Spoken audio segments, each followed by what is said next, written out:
Hey friends, it's Ryan with Arrows of Love. Today I'm going to do something a little bit different. I'm going to do a tarot card spread for Vladimir and Zelensky to see what's going on, and I have a spread figured out for that. Specific cards for certain purposes and certain questions. I know this is on a lot of people's mind given the recent events. I'm also going to talk about the astrology because it's really interesting and it strongly correlates to what's happening in the world. So let's start. As a broader note, we are in a dark time. We are in a Saturn-ruled sign. Saturn right now is the king, and he is the king of our solar system. Esoterically speaking, he wears a crown. He's the dweller at the threshold. He's known as the initiate. This is where we gain consciousness to be enlightened, to go through Saturnine events. Saturn entered the sign of Capricorn back in 2018. This is really when it all started. That's a sign of government. It's a sign of the economy, structures. So you see this all shifting as Saturn entered Capricorn back in 2018. And then Saturn started to enter Aquarius right around 2020. And that's when the pandemic hit. And Aquarius has to do with the collective, group consciousness, group awakening, individualism. Aquarius is very individualistic. It's detached. It's the 11th house. It's known as hopes, wishes, and dreams, innovation, technology. You see how this has all come about over the last couple of years, right? We've had stifling effects through the pandemic when Saturn conjoined with Pluto in the sign of Capricorn and then entered Aquarius, and we saw the pandemic happen. And this was all to bring group consciousness to a higher level. And it always starts with restriction, delay, hardship, conflict, war. Spirituality comes from a dark place, oftentimes. And when Saturn entered Capricorn back in 2018 and will finish his transit through Aquarius, which he also rules Saturn and Aquarius. I'll talk a little bit about that. It's, we're toward the end of the zodiac here. So these are complicated signs, to be quite honest, but Aquarius has to do with the collective. We've had restrictions on the collective over the last couple of years, but Saturn is getting into the last decans of Aquarius, which means these are the hardest decans. This is when we will see the most restrictions possibly on society. We will see hardships come down on society. The sun and the moon rule the opposite signs that Saturn rules. So we're dealing a lot with Cancer, Leo energy, and Capricorn, Aquarius energy. It's the light and the dark. You can't have one without the other. Dealing with dark forces. And now is the time for light workers to get to work. That's a call. So here I am, getting the message out. I'm not doing a love reading today. Love is obviously important, and I'm going to talk about love coming up with the astrology. But what's most important today is to talk about current events and what's happening, because we are seeing this larger picture finally coalesce. What was this pandemic all about? It was restrict us, to leave us alone, to be individualistic through Aquarius so we can understand our part in society, group collective. And I'm going to read to you one of my favorite books. I am a Capricorn sun. I have 4 planets in Capricorn. I know Capricorn energy very well. Very, very well. And I have my sun and my Venus at the 28th degree of Capricorn. So Venus, transiting Venus, Mars, and Pluto are very, very close right now. And this has a lot to do with my own identity, my soul identity. That's the sun. It's a call to action for light workers. And I'm going to do a starseed activation reading either today or tomorrow for those of you that are being awakened, because this is a great awakening. It's a great awakening. And this has been coming for a while, and it started with that Saturn-Pluto conjunction in the sign of Capricorn. And then you had a fallen Jupiter in Capricorn. I mean, that's really what kicked it off. That's really what started all of it. Now Jupiter has moved into the sign of Pisces. He's finally out of these Saturn-ruled signs. Those are archetypal. Saturn and Jupiter are archetypal opposites. Restriction, delay, death, decay, insiders, outsiders. That's Saturn. Jupiter is wisdom, expansion, growth, opportunity, justice, karmic justice. I'm going to talk about that too. But you have to understand Saturn and what Saturn's doing. The thing is about Saturn, you can't fear it. It can create fear, creates all of these restrictions, delay, it creates oppression, and I want to talk about that too. But Saturn also brings the greatest gifts when you harness this energy and you understand how it all works. So I'm going to read to you a little bit from a very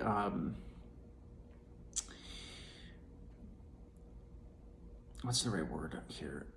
It's Saturn, a new look and an old devil by Liz Green. This is an advanced book about Saturn.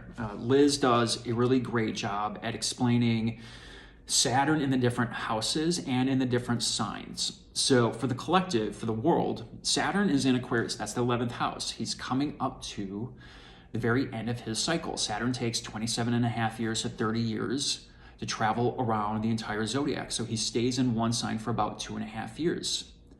We are through half of Saturn's transit through the sign of Aquarius. We are getting to some nasty, nasty degrees, and it's a storm. And this is not a reading for the faint-hearted. Let me just say that right now. If you don't want to know, then turn this video off, okay? Because it's dark.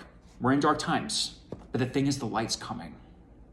The light will prevail in this case. And I'm going to tell you why. But you have to follow along, so to speak. So bear with me. Liz Green. I'm going to talk about Saturn and Aquarius and in the 11th house. And she goes into this, but there's certain areas that I think I want to highlight here for you, because this is really getting into the heart of Saturn in the 11th. So she starts out by talking about the 10th, because you got to understand the 10th, which is Capricorn. It's at the height of Saturn's power. The 10th is at the top of the zodiac. So think about that. And the 11th is now the gains from the 10th, right? 11th is gain, society, hopes, wishes, and dreams. So the 10th house is both the high point of achievement for the individual and his place of burial, for it symbolizes his deepest immersion in the material world and demands of him the sacrifices of his private and personal desires in order to obtain his goals. If the circle of the 12 houses is seen as a cycle of progressively more complex steps in the unfoldment of the individual's outer life, the 10th house, which belongs to Saturn, that's Capricorn, may be considered the end of the climb of the personality. In the remaining two houses, which are Aquarius and Pisces, both of which are connected to higher octave planets, and therefore with states of consciousness that are collective and transpersonal rather than personal in nature. The individual loses himself in the group and shoulders his responsibility as a cell in the larger body of humanity. His tests have been met. He has developed personal integration to the point where his mind, emotions, and body function as a disciplined and finely balanced tool to serve his inner purpose, and he is now free to join in the larger task of group integration and development. The passage from Saturn to Uranus marks the transition from the supremacy of the personal will to the development of group consciousness. Think about what we have been dealing with over the last 2 years.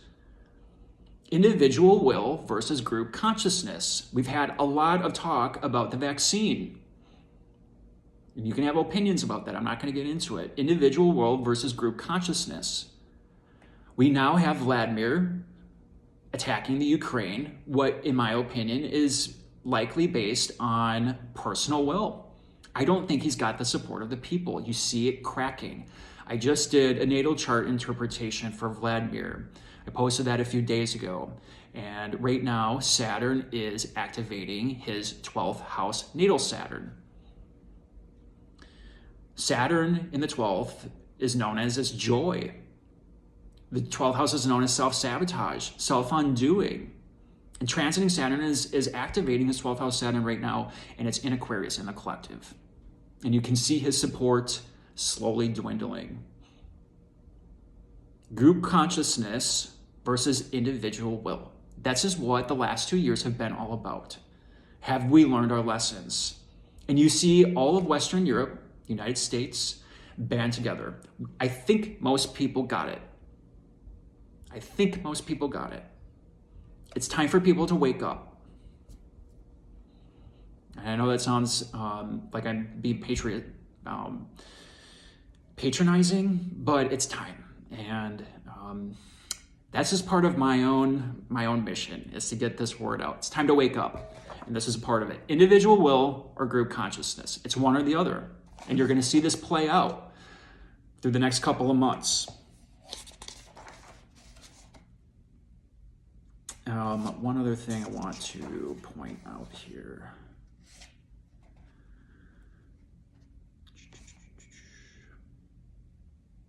Here it is. So we have, this is still Liz talking about Aquarius, Saturn and Aquarius. Overcompensation is often expressed by the Saturnian placement, and it is common to find the individual who crams his life full of social activities so that he scarcely has time to be alone.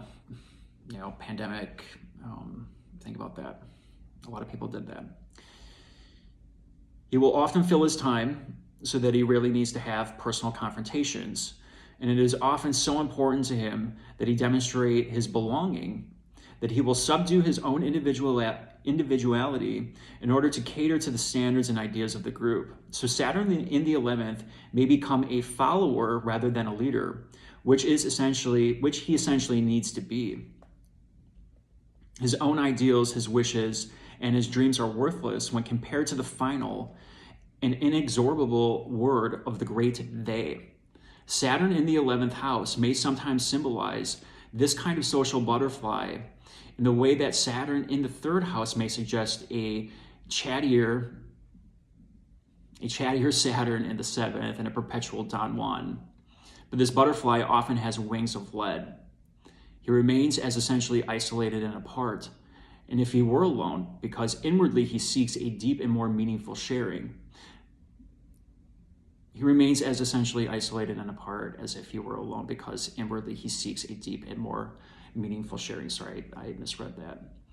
But the work involved in achieving that deeper level of interchange would lead him into himself and into a search for a different set of social values, as well as a deeper understanding of society itself and its purpose. I think this is exactly what's playing out right now all across the world. What are our social values?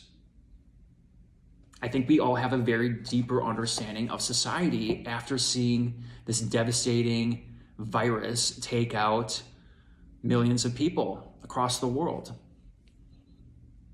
Are we going to start looking out for our brothers and sisters and our parents and our friends, or are we still going to pursue our individual needs? Now, remember, Aquarius is very individualistic, but he's individualistic so he can serve society. Liz Green, Saturn, a new look at an old devil. The other thing, I'm going to come back to her because I'm going to talk about Saturn and Mars in a second. She provides a really good description of this. So I'm going to talk about the astrology right now.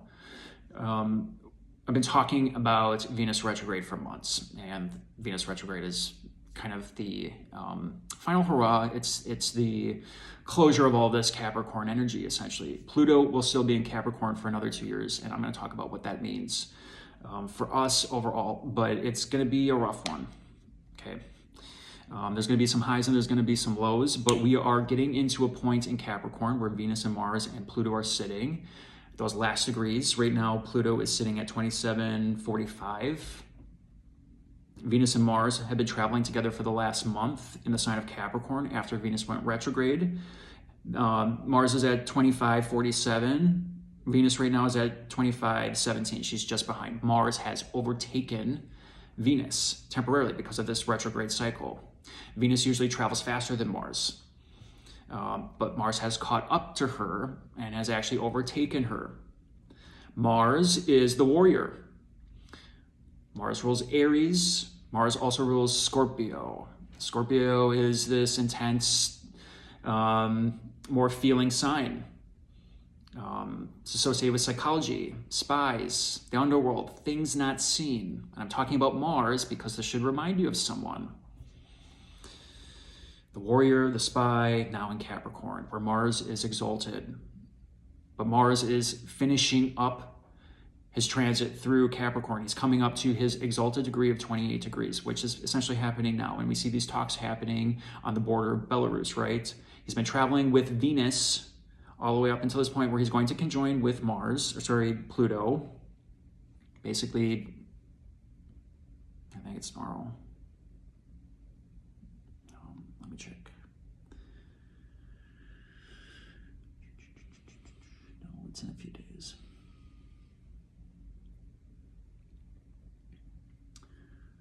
March 3rd. So, oh,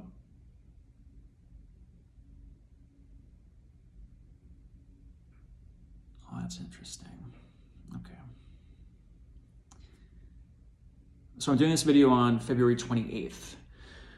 Venus and Mars right now are conjoined. They've been conjoined for the last month. This is when we've seen this conflict come about. It's the sign of Capricorn. Capricorn is a sign of government, the economy, a sign of structures. It's known as the past, and it's ruled by Saturn. It has a lot of karmic ties. Mars is exalted in this sign. Mars, the warrior, becomes the strategist. The thing is that Mars doesn't have any enemies to clean up here. There's no personal planets in Capricorn right now. Venus is traveling slightly behind him. So that's interesting, because a lot of astrologers talk about the fact if you start any aggression during a Venus retrograde, any retrograde for that matter, doesn't turn out well. So Venus and Mars are moving through the sign of Capricorn right now. They're going to conjoin with Pluto at the 28th degree, which is the exalted degree of Mars. Pluto, Mars, warrior, cutting, action, severing. Pluto's the god of death. The two combined, not happy, not a good one, right? The thing is, Venus is here. Venus is the sign of harmony. She rules Libra and Taurus. She's the negotiator. She's the peacemaker, right? And she's been traveling along with Mars, mitigating Mars for the last month. Venus has triplicity in the sign of Capricorn. And what that means is Capricorn is ruled by Saturn, but Capricorn is exalted in Venus's home temple of Libra. So the two are good friends. Venus and Saturn are good friends. The Sun and Saturn are not. They're enemies. Sun rules the opposite signs that Saturn rules. So they're natural enemies. It's the light and the dark, but we're in a dark phase. But the Sun is out of all of this Capricorn energy. But the thing is, Saturn is still going to be in Aquarius for the next year. So we're still in a dark phase, but the light is coming. So today, what do we have going on? We have Mercury, the planet of communication, the negotiator. He's quick. It's about channels. It's about merchants, sanctions. We've heard a lot about sanctions coming up to Saturn and the Moon. They're all going to be conjoined. Let's see here. Mercury is at 16 degrees of Aquarius and Saturn's at 18. So the two are about to be combined. It's, again, Saturn is restriction and delay. Mercury is the planet of communication. So I don't necessarily think they're going to find a resolution here. Like I said, we're coming up to Mars's exalted degree of Capricorn. So we might see some seeds coming about that could help us get to some resolution, but I don't know if we will actually see resolution here. The Moon is usually indicative of the public tone. It's in Aquarius. It's thinking about society, the group, collective, what's good for humanity, freedom, liberation. Uranus is the modern ruler of Aquarius. If you follow modern astrology, ancient astrology, it's Saturn. Saturn's very powerful right now in Aquarius. Here comes the communicator and the Moon. So it's your mind and your emotion, and it's hitting Saturn.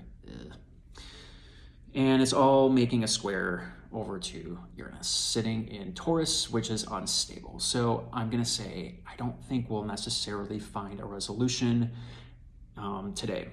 There's an opportunity, right? Because Venus and Mars, where this conflict is headed, right? Sitting in Capricorn, is making a sextile. Sextiles are the nature of Venus, so that's peace and harmony. But sextiles are opportunities, they have to be taken, right? You can't just, they're not going to fall into your lap like a trine. So a sextile here is, there's an opportunity. And the sun is coming up to a conjunction with expansive, lucky, hopeful and optimistic, healing Pluto, Jupiter, and then Neptune is also sitting in Pisces. So we have Capricorn and Pisces energy, healing, government relations. There's an opportunity here, but the communicator and the moon are making a square over to Uranus, which is unstable. So when I see this, I'm like, okay, there's an opportunity to resolve this. And I think we might see something coming up soon because we have a new moon coming up in the sign of Pisces, which is a sign of healing and passion, but it's also a sign of delusion. And it's confusion and haze and nebulous. So Pisces sometimes is a sign of deception. So we have to watch out for that. And this new moon coming up in the next few days here is going to be conjoined with lucky, expansive Jupiter. So a lot of people are hopeful right now. But the thing is, in the sign of Pisces, it's in the 12th house where the sun is exalted. So the sun is God. So the sun is source. It's in the 12th house of where its natural exaltation is. So that, again, I don't know. But the thing is, Jupiter rules Pisces. Neptune is the modern ruler of Pisces. A lot of people are hopeful, but there's an element of deception here too. If you watch my natal interpretation of Vladimir Putin, we're pretty sure that he is a Scorpio rising based on his chart and what I've seen on past events, because I've looked back to see if things are correlated. So pretty sure he is a Scorpio rising, which means he's ruled by Mars. He's in an exaltated spot, but it's coming to an end. Okay, if you follow the tropical zodiac, Mars is going to leave Capricorn, and he's no longer in his exaltation. He moves into Aquarius, which is ruled by Saturn. And the thing is, Mars is going to come up and conjoin Saturn in about 4 weeks. So Mars, Saturn, those are two malefics, not good. Okay. The economy, we're going to get ready. The economy is going to take a major hit. Don't freak out. It's going to bounce back. Invest in crypto when it really hits the bottom. But we're coming up to it, okay? We got to watch China. The other thing with Venus, this could be an ally that comes about with Vladimir, because Venus has been traveling with Mars over the last few weeks. So I think there's mitigation because she's the peacemaker, but she could also be an ally. We're sending it with Belarus. There's, I think China is involved in this too, in some way, shape, or some manner. They're keeping quiet about it, in my opinion. So we will see where China lands on all of this. They're not known, that country and their people and their heritage is not known for imperialism and colonization. So I think this will set some people in the Chinese government off. I think it's going to leave a bad taste in their mouth. And now Venus, after she's retrograded in the sign of Capricorn, which is known for government, is going to separate from Mars at 0 degrees, 1 degree of Aquarius. And this is where the great conjunction of Saturn and Jupiter met in 2020. Okay, it's a 20-year cycle in the sign of Capricorn. New government, new way of thinking about government, old and new. Those are archetypal differences, right? I don't necessarily think peace talks are going to resolve anything. It's making that trine to Uranus, which means it's unstable, it's changeable. The public communication, it's on Saturn in his home sign of Aquarius, which means it's like, it kind of falls flat. And then you have Venus and Mars coming up to that conjunction with Pluto. We got to get ready, okay? This might be pretty difficult. So I think there's going to be, I think the negotiations might fall apart, but then also we might see some apparent resolution. Because I think NATO might step in, or there's going to be an intervention of some type where all of a sudden things halt. So I think the new moon period, I think we're going to see tensions go way up. And then I think during the new moon period, maybe tensions fall away and dissipate. But the thing is, we're coming up to this conjunction of Saturn and Mars in the sign of Aquarius. I think it's going to be a tough one overall, and I think it's going to start some shit. Okay. So let me read to you. I'm not trying to scare people. I want people to be aware. Group consciousness. Are we still going to value authoritarians? Or are we going to let the people rule? When Uranus was found, this was right around the time that the French Revolution and the American Revolution took place. So Uranus is often associated with revolution. Uranus in Taurus, the last time Uranus was in Taurus, World War II started. So I'm not gonna, there's no bullshit here, okay? People need to understand what we're up against. Pluto in the United States chart is about to make its return. Actually, it did in the second house of money, okay? Value, resources.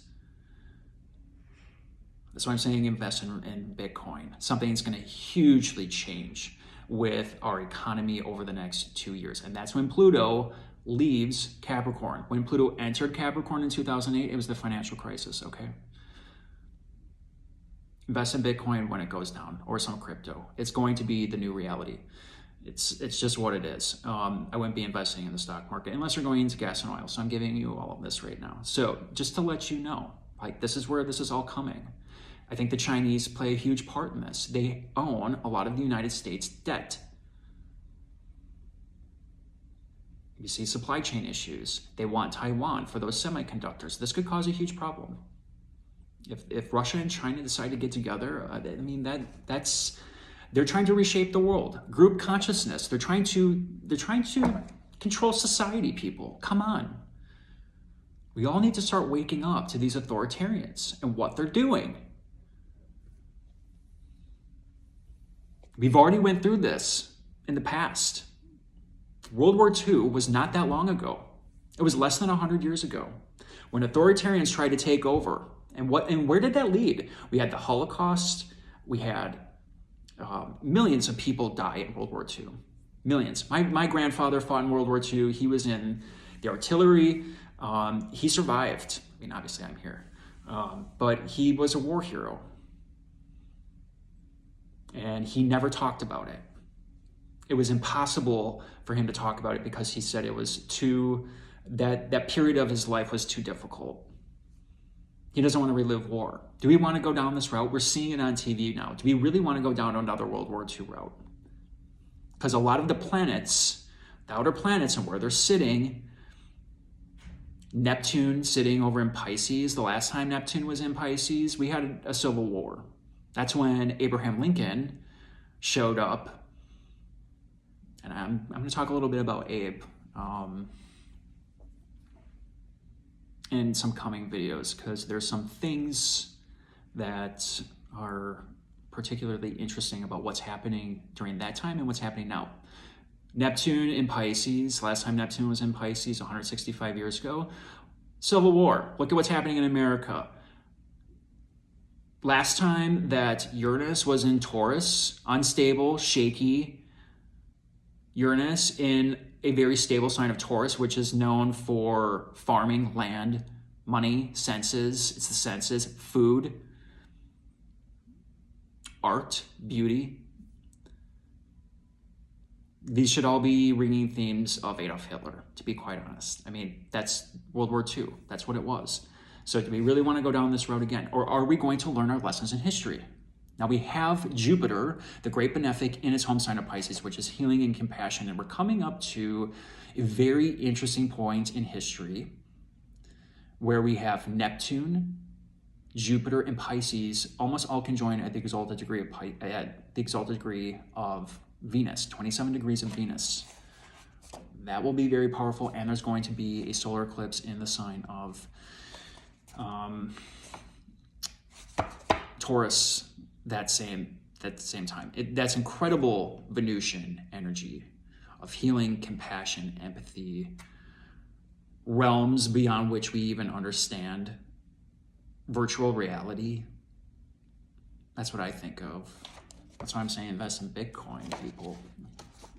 I'm giving all my secrets away today. So, like, the message is getting out. The message is getting out, okay? I'm going to read to you what Liz has to say about Saturn aspects to Mars, because we have one coming up in the next couple of weeks. Don't freak out about the markets just quite yet. They're going to bounce back, but this is a great time to invest in crypto and gas and oil. So this is what Liz has to say about Mars Saturn, and it's interesting that we're coming up to a conjunction, and she uses a certain reference in here. And I just pulled this book out the other day because I wanted to read up on Saturn, because we're in a very Saturnine period. So like I said, the greatest gifts come from Saturn, but you go through some hell, okay? Saturn-Mars contacts have always been a poor reputation, and among medieval and many modern astrologers, they are an index to cruelty and sadism. Hitler's prominent square from Saturn in Leo, which is ruled king, it's known as kings, right? Sometimes authoritarians. At the midheaven, which is the midheaven, that's his career, to Mars in Taurus in the 7th house is forever being offered as an example of the kind of temperament resulting from this configuration. Mars is at his fall in Taurus. Venus rules Taurus. Venus wants to bring together. Mars wants to split countries. Taurus has to do with land. It's in the 7th of other people. So that's how that is interpreted. More reasonable analyses have appeared recently, which describe the lighter and more positive side of these aspects, and it has been pointed out that Mars-Saturn is often externalized and can indicate cruelty suffered at the hands of others. But in general, the contacts are still considered to denote a harshness and ruthlessness in an individual at some level, mental as often as physical. If we substitute the term projection for the older concept of externalization, then cruelty demonstrated by others to the person with Mars-Saturn is still a part of his own psyche. Otherwise, he would not have attracted it into his life. Even the harmonious aspects between these planets have a reputation for a cold and selfish temperament, although they are also associated with good organizing power and control of the will. As is fitting for the combination of the greater and lesser malefic, Mars-Saturn is linked to recklessness, a tendency to accidents, violence, and conflict with authority, as well as a penchant for attracting enemies and ill will. There is certainly enough evidence to suggest that Mars-Saturn does express in this rather colorful fashion with many people. However, it does not have to, nor is the only alternative projection so that we can blame someone else for the damage. Like any other Saturnian aspect, this one is full of fear. And also, like any other Saturnian aspect, an opportunity is offered to develop more significant values and greater understanding. That's what I was talking about. It's always something. Oppression, fear, a challenge, a task, followed by something significant in development. This is going to change everything. I suggest you watch my interpretation of what I think is going to happen to Vladimir. I don't think this is going to end well for him. There was just this, there was a full moon essentially on his natal Rahu and Ketu, which happens to fall on his IC and his MC. So that has a lot to do with home and family and his career. And there happens to be Pluto right on Ketu. So that is past life karma, okay? I do believe in reincarnation. I haven't looked closely enough at Adolf's chart and Vladimir's chart, but there are similarities. There's a lot of crazy Leo aspects happening there. So you can see where authoritarians come in. I believe there is also angels on earth. So When there are dark forces at work, there's also light forces at work. And many of you who are watching this channel, I believe, are light workers too. So I'm going to do a light worker activation for you if you're feeling that urge. Or you can contact me and we can do a light worker activation together. I will leave my email in the description box below. So I'm going to do cards for Zelensky and cards for Vladimir. And I'm going to pull one for the outcome. This is not for the faint of heart, okay? If you don't want to see it, don't watch.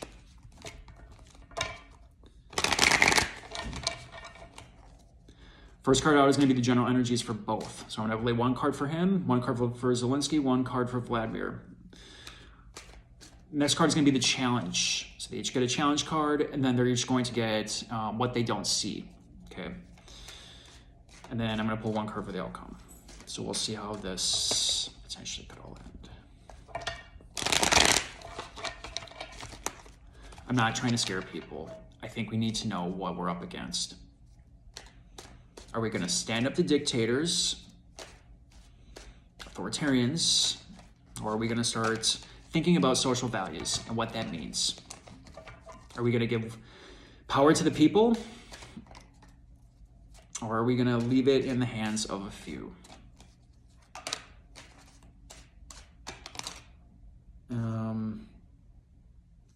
Okay, let's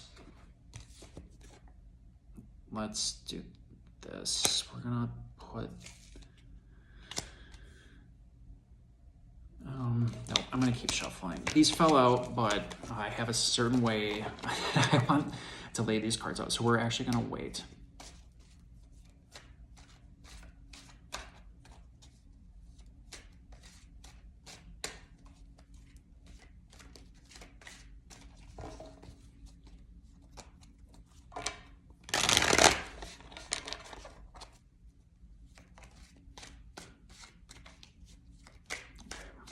So first card out is going to be for Zelensky, general energy, and then one for Vladimir. Knight of Cups.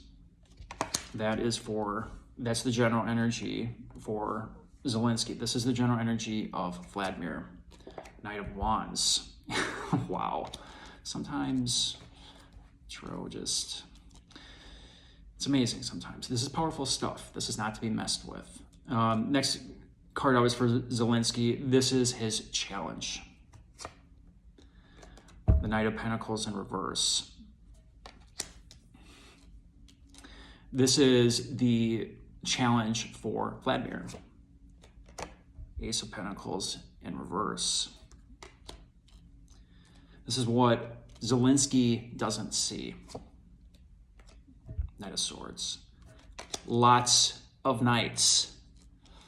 All of them, they're all out, right? I mean, it's a war, guys. This is what Vladimir doesn't see. Nine of Wands. Mental instability. I'm gonna leave the outcome card for later. So let's talk.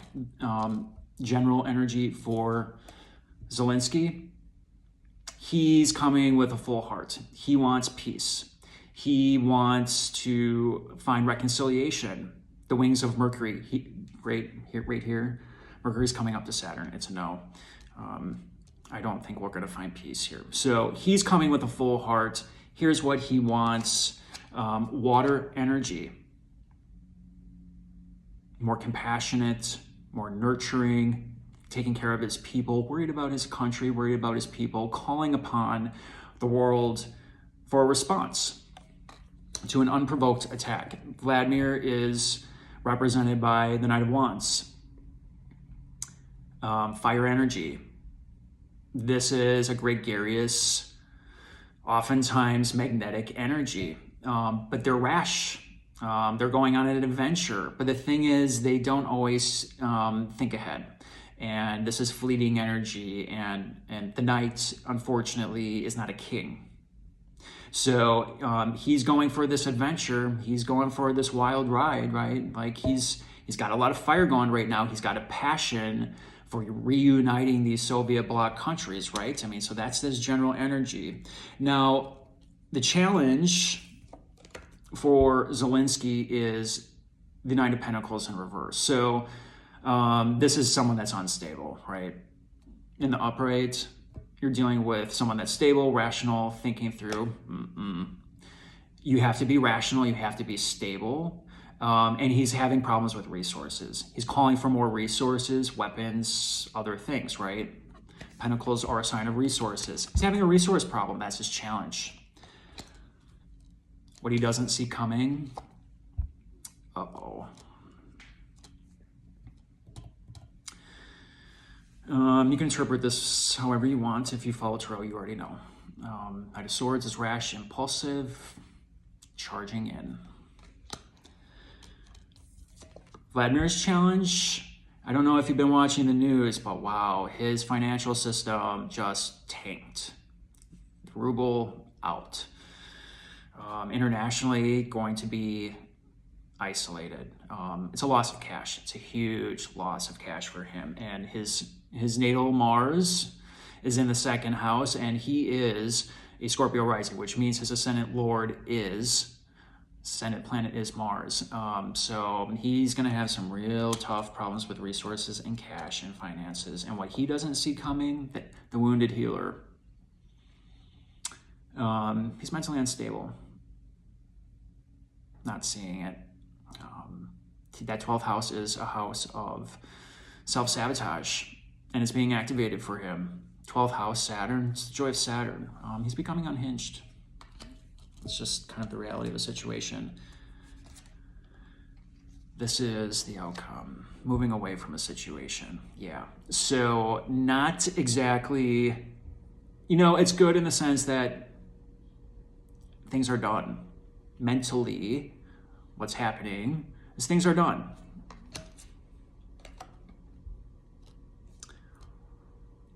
Well, that will be interesting. This is, I think we're going to find some resolution. I hope it's not trivial. I hope it's not people just, like I said, it could be a little bit of a dark night, moving away, look at what's happening. I mean, this is refugee fleeing, going to clear waters, right? And then we finally see maybe some recovery. I think this is going to take a while. This is not going to happen overnight, okay?